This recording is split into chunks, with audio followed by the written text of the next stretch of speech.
Serial Anupama की कहानी में अनुपमा अब एक बहुत बड़ा दांव खेलने वाली है। जी हां, ना सिर्फ यहां पर आप सभी के अंकुश बरखा को एक्सपोज करेगी आने वाले दिनों में, बल्कि आप सभी के अनुज की जो प्रॉपर्टी इन दोनों पति पत्नी ने हड़पी थी उसका मानसिक संतुलन बिगाड़कर वो भी वापस दिलवाएगी। साथ ही साथ यहाँ मेघा और मेघा के पति से अपनी बेटी यानी आद्या को भी छुड़वाएगी, जो आद्या अभी तक अपनी माँ को समझ नहीं पाई। 5 साल पहले हुए उस हादसे के बाद से उसे ऐसा लग रहा है कि उसकी माँ अब उसे की फिक्र नहीं करती और ना ही उसे ढूंढने वाला कोई है। पापा भी उसकी माँ की वजह से छोड़कर उसे चले गए हैं, लेकिन अब अनुज को अपना कारोबार मिलेगा और अनुपमा को उसके जीने का सहारा, क्योंकि उसकी बेटी आद्या और यहाँ अनुज दोनों उसे मिलने वाले हैं। इसी के साथ शो यानी कि अनुपमा का हैप्पी एंडिंग होने वाला है, क्योंकि अब जिस तरीके से शो की कहानी दिखाई जा रही है, कभी इंदिरा जी के बेटे बहू की कहानी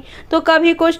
कुछ, इससे यहाँ पर ऐसा लग रहा है कि फालतू में कहानी को आगे बढ़ाया जा रहा है। इस शो में अब अनुपमा के इर्द गिर्द कहानी घुस रही है और कुछ आगे बढ़ नहीं रहा है कहानी में। ऐसे में यहाँ पर ऐसी खबरें आ रही हैं कि अनुपमा की जिंदगी में आद्या लौट कर आ जाएंगी और यहाँ पर अंकुश बरखा को ये लोग जेल भेज देंगे, जहाँ पर अब ये तीनों एक होते हुए नजर आएंगे, यानी कि अनुज और इनकी छोटी अन्नू और अनुपमा हैप्पी एंडिंग के साथ शो की कहानी आगे बढ़ती हुई आप लोगों को नजर आएगी। ऐसे में आपको क्या लगता है, क्या जल्द इस शो को बंद होना चाहिए या नहीं?